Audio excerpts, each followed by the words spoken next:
Então, Simon vai falar para a gente hoje sobre a relação entre dopamina e drogas. Com a palavra, Simon. Ok. Bom, iremos falar então aqui sobre a relação dopaminética com as drogas, né? E a gente falou aqui já no início, em outras aulas, de prazer, né, que a dopamina pode causar, e que isso pode ser inclusive um mal, né, dependendo de como isso se estabeleça aí no nosso cérebro e, consequentemente, no nosso comportamento. Então, a gente vai falar aqui de drogas, que é uma química capaz de atingir níveis estratosféricos de dopamina no cérebro. E como a gente vê no próprio autor do livro, no próprio livro, na literatura, algo que jamais conseguiríamos por vias existenciais normais, digamos assim, né? Quando a gente pensa que a cocaína, por exemplo, é capaz de atingir o sistema de recompensa do cérebro em até 100 vezes mais, né? É difícil pensar em algo existencial, típico, normal, que nós possamos vivenciar no dia a dia, sobretudo numa rotina mais incessante, algo que possa causar algo parecido, né? E aí a genética vai interferir muito, é claro, porque você pode fazer uso de cocaína numa festa e, sei lá, fazer só depois de anos, e tem gente que vai ficar dependente daquilo depois do primeiro uso, né? A depender ali da genética individual, particular desse indivíduo. Mas o autor começa aí com uma provocação para falar sobre drogas e a relação com dopamina. Drogas, você quer, mas será que vai gostar? Né? Ou seja, a dopamina ela também entra muito nesse nível aí de expectativa e realidade, né? E algo que pode, sobretudo, sair do controle muitas vezes, né? Ó, pode passar, então, o slide? Uhum. Muito obrigado. Bom, então, o autor começa aí com uma pergunta. Quem controla o seu cérebro? Né? Seria pertinente dizer que no mundo atual, né, no mundo moderno, eu acho que é meio que consenso científico na neurociência que o cérebro ele é o grande diretor executivo dos nossos comportamentos, né? Ele comanda os nossos comportamentos, as nossas ações, mas quem controla ele, né? Quem que determina ali a relação desse cérebro, sobretudo, com o meio? E o autor vai fazer a seguinte pergunta: por que faço as coisas que faço? Por que tomo as decisões que tomo? Qual que é a função dos nossos comportamentos perante aí o meio circundante a nós e perante a nós mesmos? E ele vai falar que nós fazemos as coisas por algum motivo. Ou seja, aliás, isso é até uma premissa da própria análise do comportamento, né? Quando a gente vai falar de criança, por exemplo, a análise do comportamento, ela fala que todo comportamento de uma criança tem uma função, por exemplo, na vida dela. A criança não faz nada de graça. Ela faz porque tem uma função, que é reforçada ou não ali pelo seu meio. E o nosso cérebro também nos leva a fazer algo, nos impele a algo por algum motivo. E aí ele traz, né, uma fala do Aristóteles, que fala que a única coisa ao fim de cada sequência de porquês é a felicidade. Tudo que nós fazemos é para alcançar a felicidade. Só um Imagina, né? segundinho, Simon. Claro, Lembrando, aproveitando que na psicanálise, né, nós estamos falando de psicologia do desenvolvimento, como as coisas se encontram, na psicanálise, a palavrinha que se usa para felicidade é satisfação, que é a mesma coisa. Então, tá aí, bate juntinho, né? A, a satisfação é buscada e a gente sempre dá um jeito dela acontecer. A psicanálise ainda diz isso. claro. E se a gente pegar, né, Luciane, satisfação dessa palavra, e pegar o século XXI, que aliás eu aprendi nesse grupo a usar muito o século. Hoje, todas as minhas palestras têm século XXI no meio. Tanto que eu vou falar de infância, quando eu vou falar de saúde mental, porque eu aprendi aqui que é um século absolutamente diferente de tudo que nós já vivenciamos. E Isso. nesse quesito da satisfação, a gente está todo momento buscando ela. Só que parece que nunca chega no nível de... Porque a gente quer sempre mais, a gente já falou sobre isso em aulas passadas, e a dopamina tem um papel muito fundamental nisso, né? E se você pega a droga, é meio que o papel dela, eu diria, dar essa satisfação rápida, momentânea. Imagina uma pessoa muito tímida, chega numa festa e faz o uso de uma substância que daqui 30, 40 minutos vai deixar ele muito mais extrovertido, muito menos tímido, muito mais sociável, corajoso. Só que o nosso cérebro não é que ele é preguiçoso, ele é inteligente. Se você oferece isso para ele, ó, daqui uma substância que em 40 minutos me faz chegar no céu, quando a gente pega o crack, que talvez seja das mais viciantes das drogas, e as pessoas que usam vão falar que é a sensação de um orgasmo, né? De um orgasmo, não, de vários orgasmos, mas que dura muito pouco. Por isso, aquela ânsia de fazer uso cada vez mais.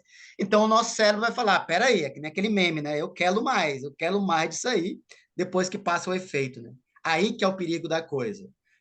E Luciane, eu lembro de uma das aulas que eu acho que a gente estava discutindo, e alguém falou algo muito, falou assim, ó, se nós não fôssemos tão vazios existenciais, fazer uso dessa droga uma vez ou outra não teria problema nenhum.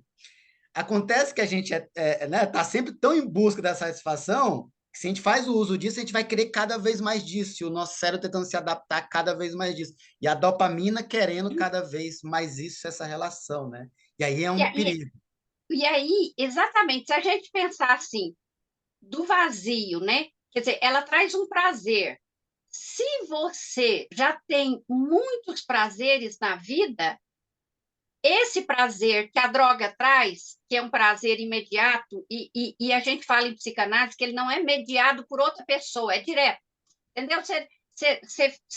Porque para você ter o prazer de ser amado, de ser admirado, você tem que passar pelo outro. A pessoa tem que te validar. A droga, não. Você só vai ter o trabalho de comprar, mas é uma relação direta com a droga.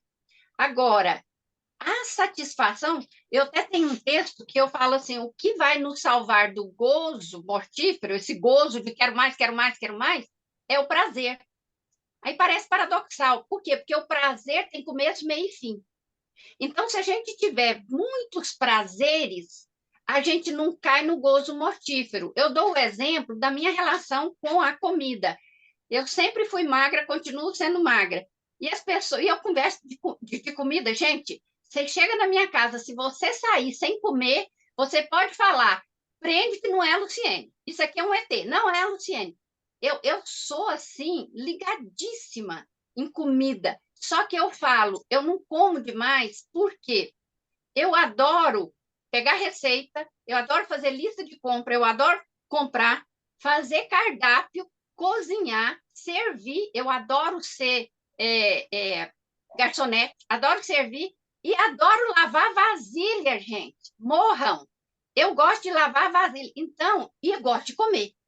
E gosto de comer. Mas não gosto só de comer. Então, para mim, não vale pedir um sanduíche lá e o sanduíche chegar daquele jeito, entendeu? E aí come de uma vez e já está com vontade de novo. Então, se a gente tem muitos prazeres, a gente fica menos propenso ao vício, né? E, Luciene, Ah, Por favor, professora, por favor. eu pensei, Simon, assim, pensando aqui também nessa busca e tal, né? Como que muitas vezes, necessariamente, a gente vai se enganando, porque o que a gente detecta que precisa ser, a gente detecta de uma maneira distorcida e vai se fazendo em cima disso, que é, vamos tentar voltar lá, né, para a teoria mais da psicanálise, assim, aquilo que foi projetado, como se fosse o meu significante primário. Então, eu estou ali tentando desvendar o que querem de mim para eu ser amada, querida, cuidada, e aí chega um ponto que eu faço o que for para ter supostamente essa garantia, que nunca vem. Então, é um impulsionamento quase que para um fantasma e que nunca vem.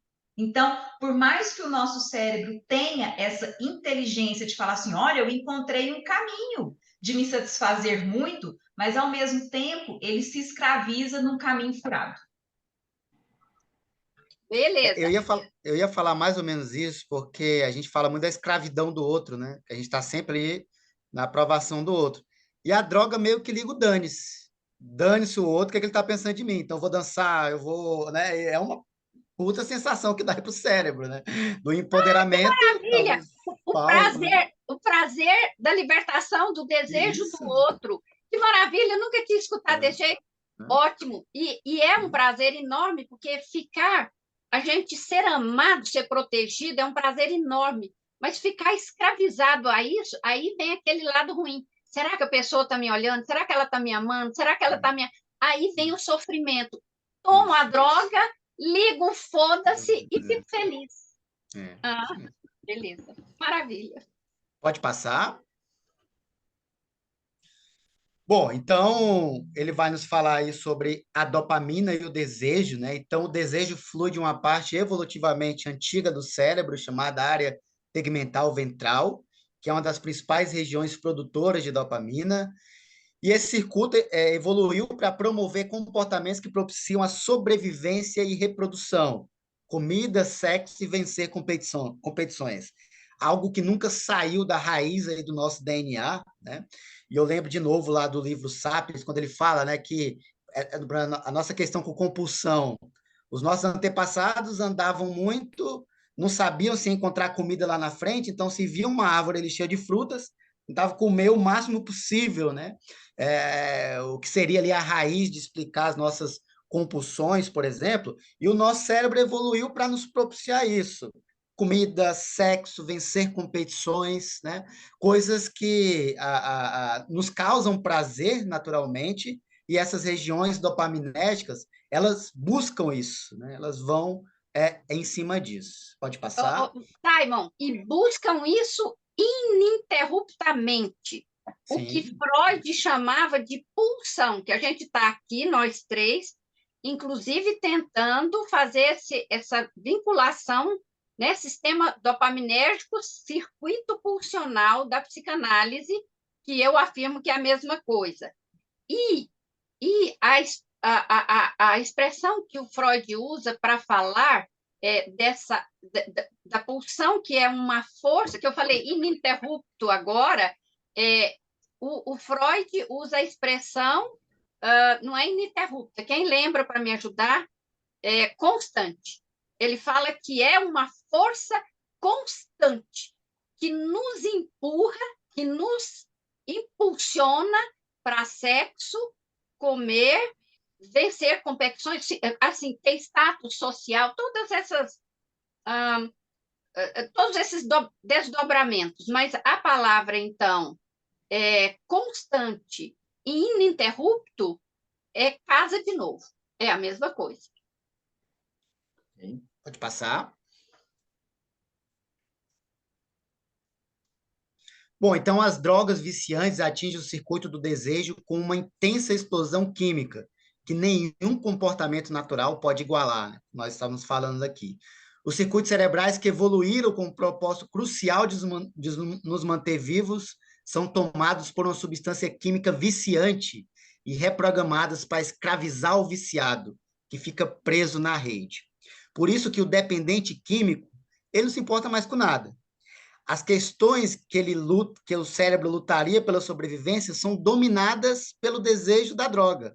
Então, comida para ele não é mais importante, sexo para ele não é mais importante, a família para ele não é mais importante. Quando a gente pensa no alcoolista, né, que é uma das piores dependências, e a que mais mata, inclusive, no mundo, o que define o alcoolista? Né? Não é nem necessariamente a quantidade de álcool que ele ingere, mas é o quanto a vida dele se tornou dependente daquilo. Uhum. O quanto ele vai, vou para um happy hour ali, nós vamos tomar só 2 garrafas. Ele não consegue parar nas 2 garrafas, porque todo o resto não importa mais para ele. Todo o resto que aquele cérebro se adaptou para dar para ele prazer, para ele lutar por aquilo, de repente já não tem mais importância. A droga, a substância passa a ser a coisa mais importante para ele. E ele busca incessantemente isso, né? O cérebro ele transforma. É como se todo o resto perdesse a importância e ele precisa agora sobreviver para fazer o uso daquela substância, né? Tomando ali um tempo crucial da vida dele.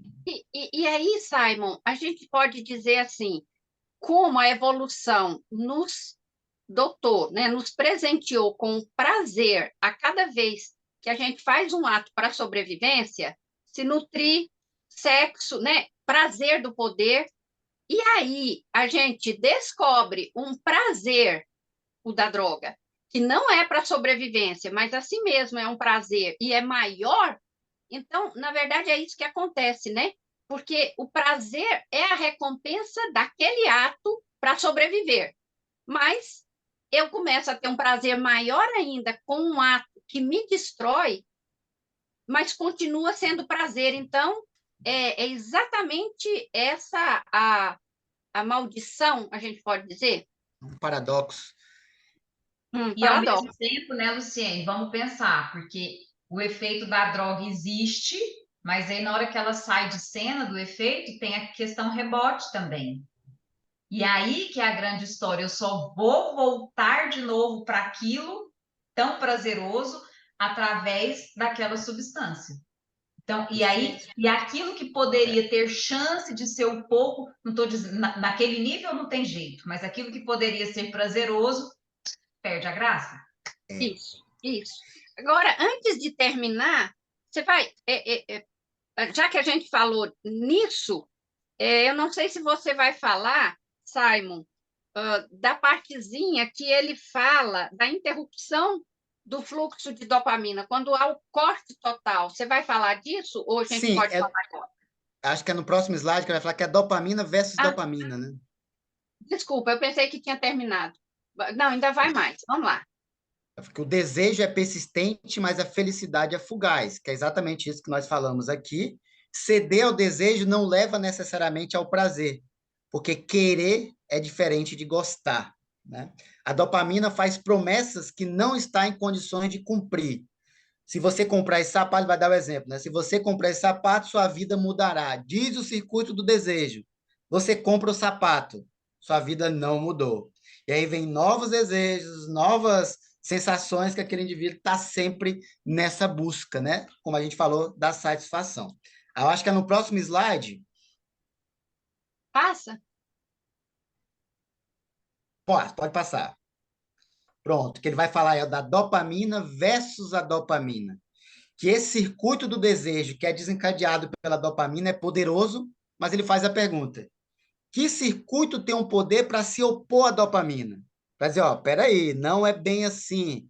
Ele vai dizer que é a própria dopamina, que é o circuito dopamina de controle. Aí entra o nosso córtex frontal. Esse sim, né, professor, é o grande diretor executivo aí dos nossos comportamentos, digamos assim. Ele planeja, ele executa, ele pensa as informações que chegam e é também ele que controla. O problema é que quando a gente fala de droga, a gente está pensando numa coisa que é tão substancialmente forte que ela é capaz de confrontar o próprio lóbulo frontal. Ó, está errado, isso está demais, mas a ânsia persiste, né? E aí vai além do querer do controle dele. Mas quem vai fazer esse antagonismo à dopamina é a própria dopamina, né? Que também vai tentar nos dar o chão quando ela ali nos deu o céu. Então fica nessa situação aí paradoxal. Uhum. Na verdade, Simon, eu acho que a Rejane vai retomar isso lá para frente. Não vai, Rejane? Bom, Essa história do castigo, eu acho importante, fica aí plantado. Eu quero fazer mais um comentário sobre o vazio, quando o Simon falou que existe, se não existisse um vazio, né, as pessoas não se viciariam. Eu gostaria de dizer para vocês que a ideia da psicanálise, né, por isso que o inconsciente para Freud é tão importante, porque o inconsciente seria esse vazio. Olha que coisa. E aí, na verdade, o córtex frontal, ele não vai corrigir o que ele não sabe, não conhece. Então, a gente fica sendo comandado por esse buraco que está pedindo, compra mais outro sapato. Esse sapato não deu porque falta outro, falta outro. Só que a gente sabe que não é sapato que está faltando. O que está lá no vazio aí está mais a ver com o que a Rejane falou, dessas significações originais da nossa vida. Né? Eu sou baixinha, então, lá na infância, eu sou pequenininha, aí o sapato tem salto. Eu estou comprando é altura, eu não estou comprando sapato. E se eu souber que o meu vazio é que eu me sinto um grilo. Aí eu trabalho isso inteligentemente. Aí eu posso comprar salto de sapato se eu quiser, mas eu posso fazer um monte de outras coisas, inclusive ver que mulher bonita que eu sou, pequenininha, e etc, e etc. Aí sim, o córtex pré-frontal vai agir bem, porque ele vai saber o que está lá no vazio. Ai, que maravilha, gente! Ai, obrigada, Simon, por essa parte, né? Eu que agradeço.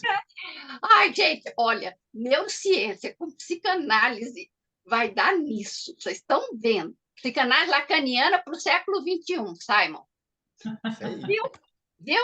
Não é qualquer uma, não. Não é qualquer uma, não. Então, ok, ótimo.